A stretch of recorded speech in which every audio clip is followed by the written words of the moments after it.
Dear student, आज का ये वीडियो आज ही के दिन मनाए जाने वाले विश्व पर्यावरण दिवस संबंधित है।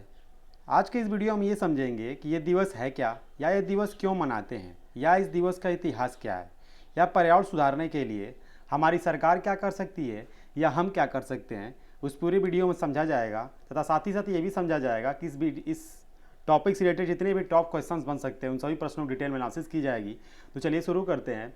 इस वीडियो को शुरू करने से पहले महात्मा गांधी द्वारा कहे गए कोट से शुरू किया जाता है। महात्मा गांधी ने एक बार कहा था कि इस धरती पर जितने भी संसाधन मौजूद हैं वो इंसान की इच्छाओं की पूर्ति के लिए काफ़ी है, लेकिन इंसान की लालच को पूरा करने के लिए इस धरती के संसाधन कम पड़ जाएंगे। तो महात्मा गांधी ने एक बार ये बात कही थी। आपको कभी ना कभी ये कोट्स काम आ सकता है, इसको याद करिएगा। तो हर साल 5 जून को विश्व पर्यावरण दिवस मनाया जाता है।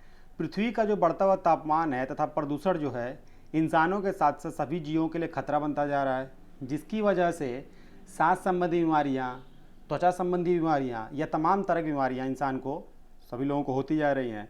इन सभी चीज़ों के पीछे का अगर मेन रीज़न आप तलाश करेंगे तो सभी चीज़ों का जो मेन रीज़न है वो है पर्यावरण को नुकसान पहुँचाना। अगर हम खुद अपने पर्यावरण का ख्याल नहीं रखेंगे तो धीरे धीरे ज़िंदगी मुश्किल होती जाएगी। यही वजह है कि पर्यावरण के प्रति लोगों को जागरूक करने के लिए ये दिवस हर साल मनाया जाता है। पर्यावरण समस्या पर सबसे पहले वर्ष 1972 में संयुक्त राष्ट्र संघ की ओर से वैश्विक स्तर पर पर्यावरण की चिंता करते हुए एक पहली बैठक की गई, और उसके 2 साल के बाद वर्ष 1974 में पहली बार 5 जून को विश्व पर्यावरण दिवस मनाया गया, जिसका टैग लाइन और जिसका थीम था ओनली वन अर्थ, यानी एक ही दुनिया। तब से हर वर्ष 5 जून को ये विश्व पर्यावरण दिवस मनाया जाता है। ठीक, अब समझते हैं, थोड़ा सा डिटेल में एनालिसिस करते हैं। देखिए, जो प्रकृति है, प्रकृति ने इंसानों को बहुत कुछ दिया है। तो इंसान जो क्या कर रहा है, इंसान प्रकृति का दोहन करे अच्छा है, लेकिन दोहन करने के साथ साथ इंसान प्रकृति का पूरी तरीके से शोषण करना शुरू कर दिया है। अगर आप संयुक्त राष्ट्र के मुताबिक जो एक रिपोर्ट आई थी, अगर आप उसकी बात करें तो 2050 तक जो पानी की जो मांग है, यानी जो वाटर सप्लाई है, जो डिमांड है वाटर डिमांड, वो आज के मुकाबले 55 गुना अधिक हो जाएगी, क्योंकि जो जनसंख्या बढ़ती चली जाएगी और अलग अलग चीज़ों की वजह से पानी का और अधिक मांग बढ़ेगी, जिसकी वजह से 2050 तक जो पानी की मांग है वो आज के समय से 55 गुना अधिक हो जाएगी। और वहीं अगर आंकड़ों की बात की जाए तो ज़मीन का जो स्तर है, ज़मीन में जो पानी का जो स्तर है वो हर साल 3.2% के हिसाब से घटता चला जा रहा है। जो जल के अलग अलग स्रोत हैं वो पूरी तरीके से सूख रहे हैं। नदियों में जो पानी होती है वो पूरी तरीके से घटने लगा है।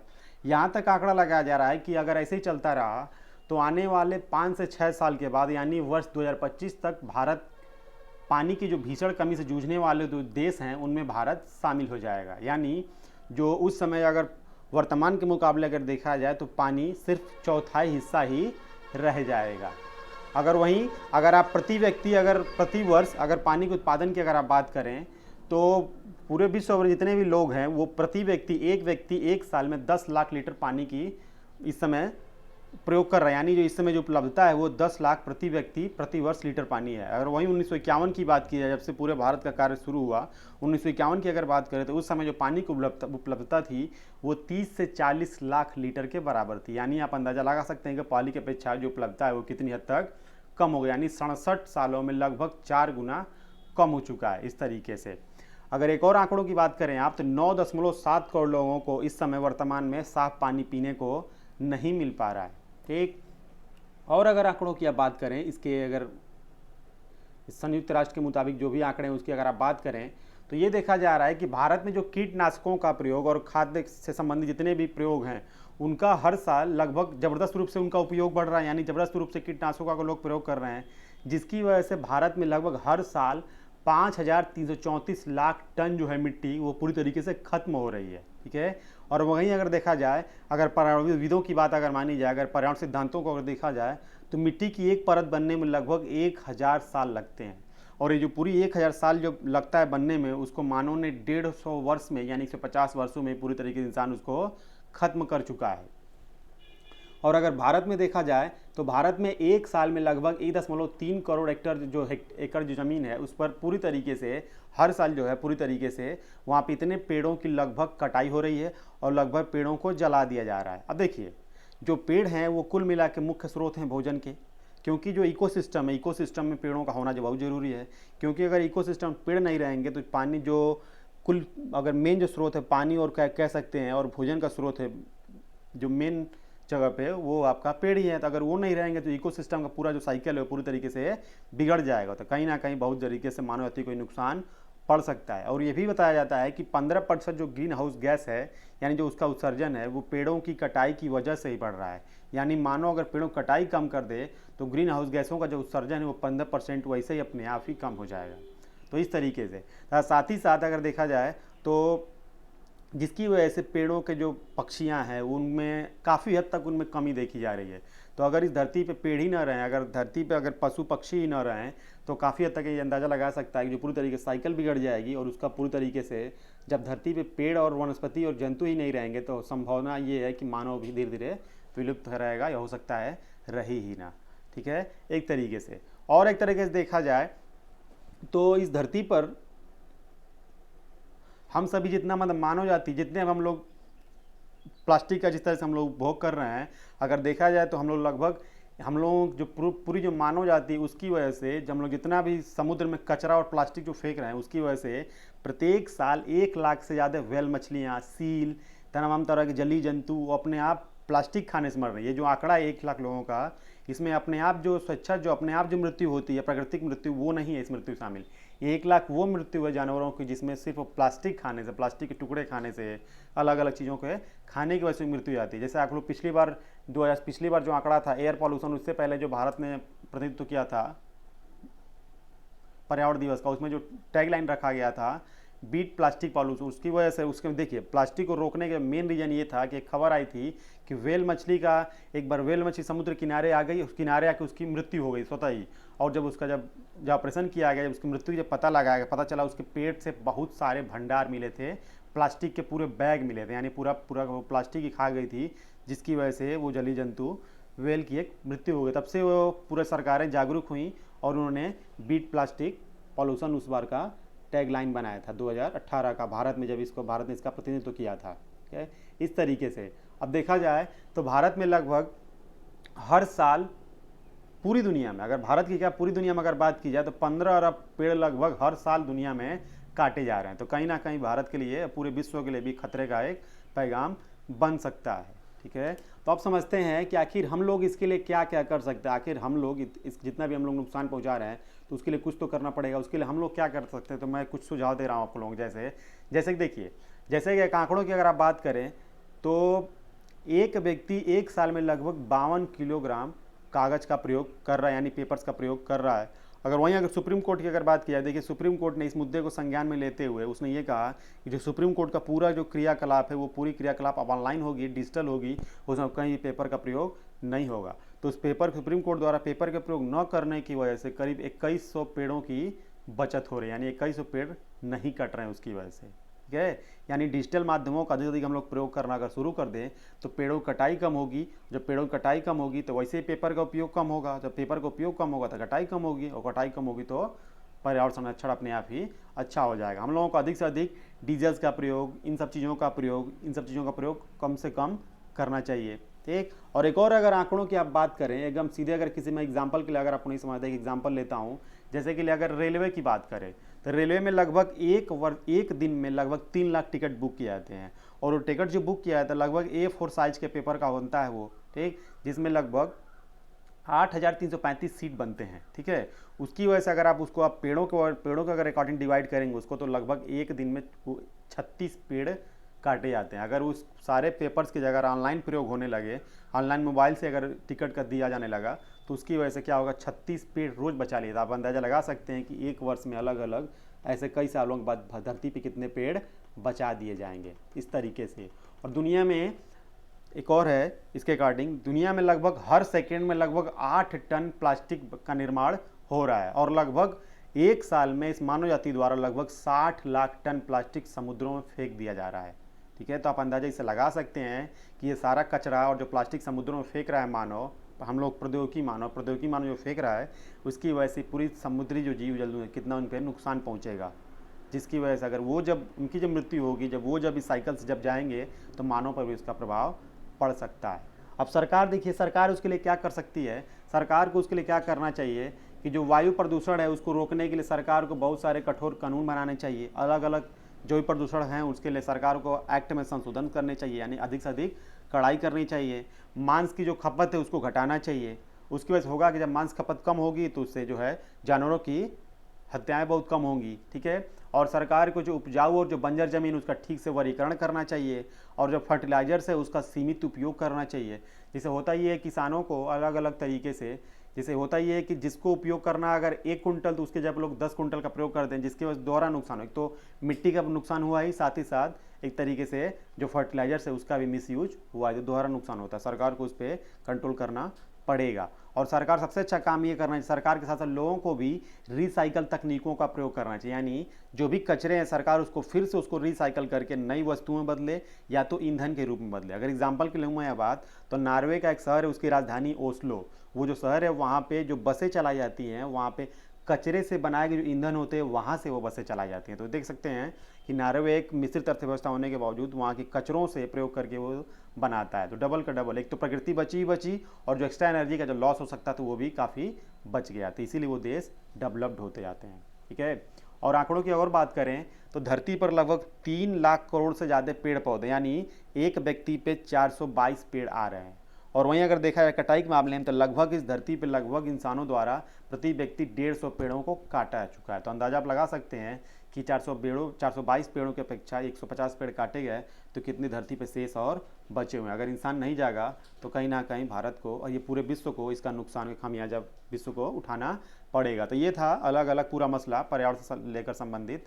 इसको आप नोट्स कर लीजिएगा और सारे मुद्दे जो बोले गए उसको आप कहीं ना कहीं नोट करते चलिएगा। तो अब चलिए अब इसमें एक और शुरू करते हैं। इसमें जो मैंने बताया कि टॉप क्वेश्चन जो आपको बन सकते हैं परीक्षा में उसको थोड़ा हम लोग एनालिसिस करते हैं। इसका लेते हैं पहला क्वेश्चन। इसका जो पहला क्वेश्चन है उसके बारे में तो अभी बताया ही चुका है। पूछा है कि विश्व पर्यावरण दिवस किस तिथि को मनाया जाता है। तो मैंने शुरू में ही बताया, इसमें 4 ऑप्शन दिए गए, 5 जून, 5 जुलाई, 5 अगस्त और 5 सितंबर। तो शुरू में ही मैंने उसी से शुरू ही किया था, 5 जून से ही। देखिए हर साल 5 जून को विश्व पर्यावरण दिवस मनाया जाता है, ठीक है। इस देखिए इसके मनाने का पीछे जो मेन जो पर्पज़ है, मेन उद्देश्य ये है लोगों में पूरी तरीके से पर्यावरण के प्रति जागरूकता फैलाना, ठीक है। 5 जून 1974 को पहला विश्व पर्यावरण दिवस मनाया गया और तभी से 5 जून को विश्व पर्यावरण दिवस पूरे विश्व भर में हर साल मनाया जाता है, ठीक है। इसका लेते हैं अब अगला क्वेश्चन। अगला क्वेश्चन है कि संयुक्त राष्ट्र के तहत पर्यावरणीय मुद्दों पर पहला सम्मेलन कब आयोजित किया गया। तो इसमें जो ऑप्शन दिए गए हैं 1970, 1971, 1972 और 1973। देखिए पहला कब आयोजित किया गया, इसमें जो देखिए इसमें सही ऑप्शन है वो है 1972। वर्ष 1972 में संयुक्त राष्ट्र द्वारा मानव पर्यावरण विषय पर संयुक्त राष्ट्र महासभा का आयोजन किया गया था। इस चर्चा के दौरान विश्व पर्यावरण दिवस मनाने का सुझाव भी दिया गया। इसी के 2 साल के बाद 1974 को पहला विश्व पर्यावरण दिवस मनाया गया, ठीक है। और समझ ये भी इसमें किया गया कि 1974 से लेकर 1986 तक, याद रखिएगा इसको, 1974 से लेकर के 1986 तक संयुक्त राष्ट्र के अंतर्गत ही ये विश्व पर्यावरण दिवस उन्हीं के अंतर्गत हर साल मनाया जाता था। लेकिन 1987 के बाद इसमें अलग से परिवर्तन किया गया। इसमें यह परिवर्तन किया गया कि ये विश्व पर्यावरण दिवस अलग अलग देशों के द्वारा भी इसको प्रतिनिधित्व किया जाएगा, यानी 1987 के बाद अलग अलग देश विश्व पर्यावरण दिवस का आयोजन करते हैं, ठीक है। इस तरीके से इसको याद रखिएगा 1974। देखिए अब इसमें क्वेश्चन ये पूछा है कि पहला बड़ा सम्मेलन कब आयोजित किया गया, तो इसका जो आंसर होगा 1972। लेकिन अगर ये पूछेगा कि पहला पर्यावरण दिवस कब मनाया गया तो वहाँ पे आंसर होगा आपका 1974। इन दोनों को याद रख लीजिएगा, कन्फ्यूज मत होइएगा 1972 और 1974। तो मैं फिर से रिपीट कर दूँ, 1972 में पहला बड़ा आयोजन किया गया था और 1974 में पहली बार 5 जून 1974 को पहली बार पर्यावरण दिवस मनाया गया था और 1987 से ये अलग अलग देशों को इसका प्रतिनिधित्व करने का शुरुआत कर दिया गया। चलिए लेते हैं अगला क्वेश्चन। अगला क्वेश्चन है कि संयुक्त राष्ट्र के तहत, वही क्वेश्चन हो गया ये। अगला क्वेश्चन लेते हैं। अगला क्वेश्चन है कि किस थीम के तहत 2018 में भारत ने विश्व पर्यावरण दिवस मनाने की मेजबानी की थी। पहला जो ऑप्शन है बीट प्लास्टिक पॉल्यूशन, दूसरा है मैं प्रकृति के साथ हूँ, तीसरा है थिंक इट सेव, चौथा है green economy, does it include. इसमें सही ऑप्शन है भारत सरकार द्वारा 2018 में पहली बार, मैंने शुरू में डिस्कस भी किया, उसका जो पहला जो बनाया गया था भारत द्वारा, बीट प्लास्टिक पॉल्यूशन, यानी प्लास्टिक प्रदूषण को रोकें। ये जो सम्मेलन था ये 45वां सम्मेलन था, यानी आप कह सकते हैं 2020 का जो सम्मेलन है वो 47वां है। ये जो सम्मेलन था 2018 का ये 45वां सम्मेलन था। इसमें जो पहली बार, इसमें जो भारत सरकार द्वारा पहली बार विश्व पर्यावरण दिवस का आयोजन किया, भारत सरकार को पहली बार इसका आयोजन करने का मौका मिला था, और जिसमें ये रखा गया था कि प्लास्टिक प्रदूषण को रोकें। इस दिन एक और ख़ास घटना हुई थी, देखिए मुंबई में एक खास घटना जो आपके इतिहास में दर्ज हो गया। जैसे इस दिन लगभग 6000 लोग, मुंबई का एक बीच है जिसका नाम है वर्सोवा बीच, वहाँ पे एक व्यक्ति थे जिनका नाम था अफरोज शाह। वो एक संयुक्त राष्ट्र पर्यावरण चैंपियन विजेता भी रह चुके हैं। तो उन्होंने क्या किया, 6000 लोगों को इकट्ठे लेकर पूरे बीच की सफाई की, और समुद्र के किनारे लगभग 90,000 किलो से अधिक उन्होंने प्लास्टिक के कचरों के एकत्र करके एक रिकॉर्ड बनाया था। ठीक है, तो इस तरीके से अफरोज शाह का नाम याद रख लीजिएगा, अफरोज शाह, इनका नाम याद रखिएगा, एग्जाम इस पे पर्यावरण परीक्षाओं में बन चुका है। अफरोज शाह के बारे में थोड़ा सा मैं बता दूं, ये पहले पेशे से वकील थे, लेकिन इन्होंने बार बार जो पर्यावरण से नुकसान होने वाली जो चीज़ें थी उनको बार बार इनको ये चीज़ें उकसाती थी, जिसकी वजह से इन्होंने वकील का पेशा अपना छोड़कर ये पर्यावरित बने, और ये धीरे धीरे ये मीठी नदियाँ जो हैं उनके सफाई के लिए अभियान में ये तब से लगे हुए हैं। तो इसको याद रखिएगा ये पूरा टॉपिक। चलिए लेते हैं अगला क्वेश्चन। अगला क्वेश्चन है कि कौन सा देश विश्व पर्यावरण दिवस 2020 की मेजबानी कर रहा है। तो इसमें 4 ऑप्शन दिए गए, कोलंबिया, मंगोलिया, चीन और कनाडा। तो इसमें इस वर्ष जो इसमें सही आंसर है वो कोलंबिया है। तो इस वर्ष कोलंबिया विश्व पर्यावरण दिवस 2020 की मेजबानी कर रहा है, यानी आज। ठीक है, और साथ ही साथ सिर्फ अकेले ही नहीं, साथ में उसका साथ जर्मनी भी दे रहा है। तो आंसर याद रख लीजिएगा, अगर 2 ऑप्शन दे, अगर कोलंबिया और जर्मनी दे और ऑप्शन में दोनों करके दे तो आप कोलंबिया और जर्मनी पे दोनों पे करेंगे, लेकिन अगर अकेले दे आप कोलंबिया पे करेंगे। ठीक है, इसको याद रखिएगा, कोलंबिया साथ में जर्मनी का साथ लेकर इस दिवस का इस बार आयोजन कर रहा है। ठीक है, लेकिन मुख्य रूप से कोलंबिया ही है, साथ में सहायक के रूप में जर्मनी है। तो इसको याद रखिएगा। अगला क्वेश्चन लेते हैं। अगला क्वेश्चन है कि विश्व पर्यावरण दिवस 2020 की थीम क्या है। तो इसमें 4 ऑप्शन दिए गए हैं, विश्व वायु प्रदूषण, सेव बिलियन पीपुल, तीसरा है raise your voice not sea level, चौथा है जैव विविधता। इस बार को जो सही, इस बार का जो थीम रखा गया वो है बायोडाइवर्सिटी, यानी जैव विविधता। इस बार का जो विषय रखा गया है वो जैव विविधता रखा गया। अगर वही पिछले वर्ष की अगर बात करें तो एयर पॉल्यूशन रखा गया था। ठीक, अब थोड़ा समझ लेते हैं, इसमें जो 4 ऑप्शन दिए गए हैं कभी ना कभी किसी ना किसी वर्ष में ये मनाया गया, तो थोड़ा उसको समझ लेते हैं आप। ये जो वायु प्रदूषण का जो विषय है ये भी एक बार की थीम रह चुका है, ये वर्ष 2019 में ये रह चुका था। सेव बिलियन पीपुल की अगर आप बात करें तो ये 2015 में इस थीम को अपनाया गया था। ठीक है, raise your voice not the sea level को अपनाया गया था 2014 में, ये थीम रखी गई थी, और ये जैव विविधता तो वर्ष 2020 में रखा ही गया। और वहीं अगर आप पिछले वर्ष के पिछले से भारत में अगर बात की जाए तो भारत में 2018 में एक बार आयोजन करने का मौका मिला था, जिसमें रखा गया था बीट प्लास्टिक पॉल्यूशन। तो ये सभी टैग लाइन्स को याद रख लीजिएगा, आपको काम देगा। अब थोड़ा समझते हैं कि ये जैव विविधता क्या है, थोड़ा सा शॉर्ट में समझते हैं इसको। देखिए, जैव विविधता जो है, जैव विविधता के नाम में इसकी परिभाषा दिखती है। जैव विविधता, देखिए जैव विविधता में छिपा है जीवन और विविधता। ठीक है, जो आमतौर पर जीवन की विविधता और परिवर्तनशीलता को जोड़ता है। अगर यूएनईपी की अगर बात करें, समझिए एक संस्था है जिसका नाम है यूएनईपी, यानी यूनाइटेड नेशंस इन्वायरमेंट प्रोग्राम। ठीक है, अगर इसकी बात करें तो बायोडाइवर्सिटी अनुवांशिक रूप से प्रजातियों के रूप में पारिस्थितिकी तंत्र को विविधता के स्तर पर ये मापता रहता है। ठीक है, अगर वर्तमान में अगर बात की तो वर्तमान में लाखों प्रजातियां इस समय वनस्पतियों के धरती पर मौजूद हैं। इसी को देखते हुए वर्ष 2010 में यूएनईपी द्वारा, याद रखिएगा इसको, वर्ष 2010 को जैव विविधता का अंतर्राष्ट्रीय वर्ष मनाया गया था। यानी आप ये कह सकते हैं कि जैव विविधता एक ऐसा प्राकृतिक संसाधन है जिससे हमारे जीवन की संपूर्ण आवश्यकताओं की पूर्ति होती है। ठीक है, ये है। चलिए लेते हैं अगला क्वेश्चन। अगला क्वेश्चन है कि किस वृक्ष को पर्यावरणीय संकट माना जाता है। इसमें 4 ऑप्शन दिए गए, यूकेलिप्टस, दूसरा है नीम, तीसरा है बरगद और चौथा है नन ऑफ दीज, इनमें से कोई नहीं। तो जो सही आंसर है वो यूकेलिप्टस, सिंपल सी भाषा में कई बार सफ़ेदा भी कहते हैं। ठीक है, इसको सफ़ेदा भी नाम इसका दिया गया है। इसे पर्यावरणीय संकट ही माना जाता है। यानी क्यों, इसमें देखिए, इसमें भारत में सबसे पहले इसका जो उपयोग शुरू हुआ था वो ब्रिटिश काल के दौरान जितनी भारत की दलदली ज़मीनें थी, याद रखिएगा इसको, भारत की जितनी भी दलदली ज़मीनें थी उनको कम करने के लिए, यानी देखिए ये जो यूकेलिप्टस क्या करता है, जहाँ पे इसको आप लगाते हैं, जो जल का जो स्तर है यानी पानी को बहुत तेज ये सोखता है। जब सोखता है तो पूरी तरीके से वहाँ का जो जल का जो स्रोत है वो पूरी तरीके से ख़त्म हो जाएगा, और जब ख़त्म होगा तो वहाँ पर दलदली जो जगह है वो कम हो जाएगी। तो उनके प्रयोग के लिए ब्रिटिश काल में अंग्रेजों द्वारा इस यूकेलिप्टस को वहाँ पर प्रयोग पहली बार शुरू किया गया था। लेकिन धीरे धीरे इसका प्रयोग व्यापारिक रूप से होने लगा, तब से भारत किसान भी इसका प्रयोग व्यापारिक रूप से करने लगे, और धीरे धीरे कहीं ना कहीं यूकेलिप्टस एक पूरी तरीके से सबकी ज़रूरत की चीज़ बन गई, यानी इकोनॉमी के रूप में। ठीक, लेकिन देखिए इसका सबसे बड़ा नुकसान ये, जो यूकेलिप्टस जल का स्तर जब बहुत तेज़ी से ऊपर ये पूरा सोख लेता है तो जल का जो स्तर है वो कम हो जाता है, नीचे चला जाता है, तो जिसकी वजह से ये अब तो पूरा जल स्तर कम किया ही किया, और साथ में जितने इर्द गिर्द जितनी भी सारी फसलें हैं उन सबको भी ये काफ़ी हद तक नुकसान पहुंचाता है ये यूकेलिप्टस। इसलिए इसको पर्यावरण संकट वृक्ष भी कहा जाता है, या इसको पर्यावरण का आतंकवादी भी कहा जाता है। इसको याद रख लीजिए, कई बार एग्जाम में ये क्वेश्चन बनता है। ठीक है, अगला क्वेश्चन लेते हैं। अगला क्वेश्चन है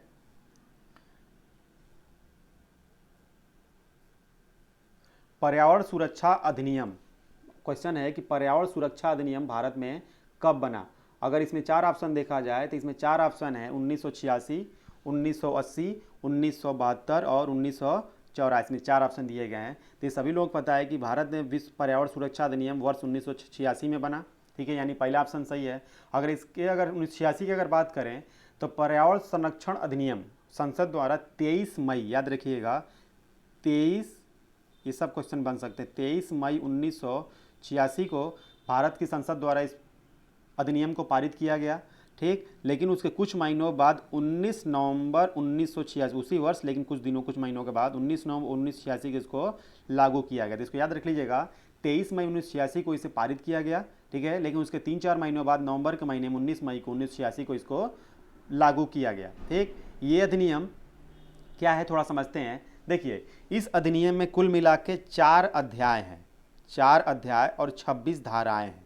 ठीक है, 4 अध्याय और 26 धाराएं, अभी क्वेश्चन बन सकता है, इसको याद रखिएगा। अब समझिए, इसको बनाने का पीछे का मेन वजह ये था, ये जो अधिनियम इसको बनाने के पीछे मेन वजह ये था कि संयुक्त राष्ट्र और पर्यावरण संरक्षण के लिए जितने भी कार्य किए जा रहे हैं उसके लिए भारत सरकार भी ये बताना चाह रही थी कि हम भी अपने ऐसा इंडिया में कार्य कर रहे हैं, तो उसी के लिए भारत ने विधि रूप में इसको एक कानून बना दिया गया। ठीक है, तो इसमें जो 4 चैप्टर यानी जो 4 अध्याय उसको थोड़ा समझा जाए। इसका जो पहला अध्याय है उसमें धारा 1 और धारा 2 की बात की है। इसमें धारा 1 का मतलब ये है, इसमें ये बताया गया है कि पूरी तरीके से इसका भारत में पूरा विस्तार है, कैसे कि इसको उसको पूरा धारा 1 में बताया गया है। वहीं अगर धारा 2 की अगर बात करें तो उसमें ये जितने भी इस एक्ट के अंतर्गत जितने भी क्रिटिकल शब्द हैं उन सभी की उसमें परिभाषा दी गई है धारा 2 के तहत। वहीं अब ये चैप्टर 2 की अगर बात करें, अगर अध्याय 2 की अगर बात करें तो उसमें धारा 3 और धारा 5 और धारा 4 की बात की गई है। इसमें क्या किया गया है, पूरी तरीके से जितने भी प्रदूषण संबंधी जितने भी नियम हैं, ठीक है, और केंद्र सरकार जितनी भी शक्तियां हैं इस चैप्टर 2 में यानी अध्याय 2 में पूरा उसका विस्तृत रूप से वर्णन किया गया है। वहीं अगर अध्याय 3 की अगर आप बात करें तो उसमें धारा 7 से लेकर के धारा 17 तक, याद रखिएगा इसको, धारा 7 से लेकर के धारा 17 तक पूरा उल्लेख किया गया, यानी इसमें पूरे 11 तरीके के इसमें पूरे धाराएं हैं। इसमें यह बताया गया है कि कैसे कैसे अगर आप उल्लंघन करते हैं इस अधिनियमों का, इस धाराओं का, तो आपको कैसे दंडित किया जाएगा। अध्याय 3 में इसका पूरी तरीके से उल्लेख है। वहीं अगर आप 4 की बात करें, अध्याय 4 में, तो इसमें कुल मिलाकर 4 में अगर आप बात करें तो इसमें 9 धाराएं हैं, यानी 18 से लेकर के 26 तक के जितने भी धाराएं इसमें इसका विस्तृत वर्णन है।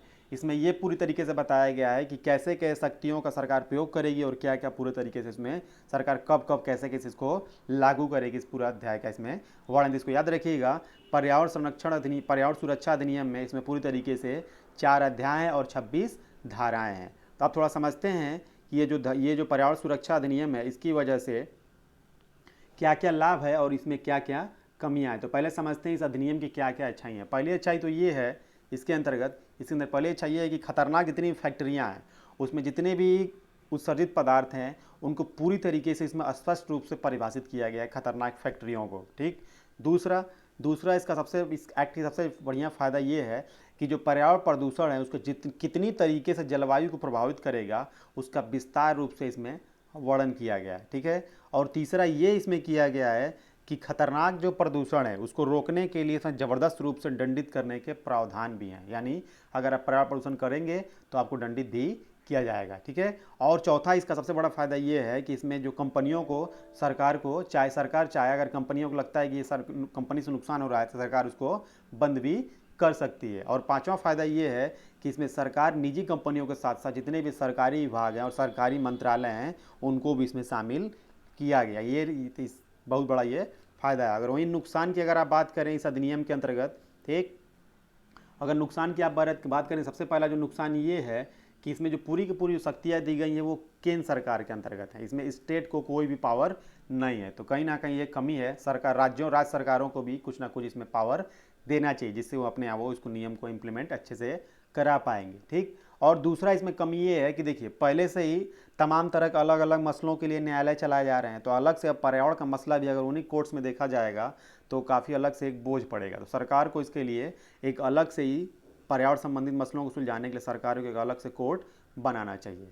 तीसरा जिसमें कमी, सबसे बड़ी कमी ये है कि पर्यावरण के जो प्रदूषण के जो अन्य प्रकार होते हैं, जैसे ओजोन परत का क्षरण हुआ, अम्लीय वर्षा हो गए, ग्रीन हाउस गैस का प्रभाव हो गया, या एग्जाम्पल के लिए जो ही मैंने बताया व्हेल मछली, जो समुद्री प्रदूषण होते हैं, उन सब का इसमें कोई भी जिक्र नहीं है। यानी इस अधिनियम में इन सब के लिए कोई भी स्थान नहीं है। तो कहीं ना कहीं ये इसमें इस अधिनियम में बहुत बड़ी खामी है, सरकार को इसके लिए देखना पड़ेगा। ठीक है। तो इस तरीके से ये पूरा का पूरा क्वेश्चन हुआ। और इससे पहले हमने पूरा डिस्कस किया कि पर्यावरण क्या है। आपको पूरा, आई होप पूरा आपको समझ में आया होगा। ठीक है। तो आप इसको पूरा समझिएगा और कमेंट में आप इससे रिलेटेड आप भी अपना विचार दीजिएगा कि पर्यावरण को कैसे रोका जा सकता है। तो आज का वीडियो कैसा लगा कमेंट करके ज़रूर बताइएगा और चैनल को सब्सक्राइब करिए। Thank you.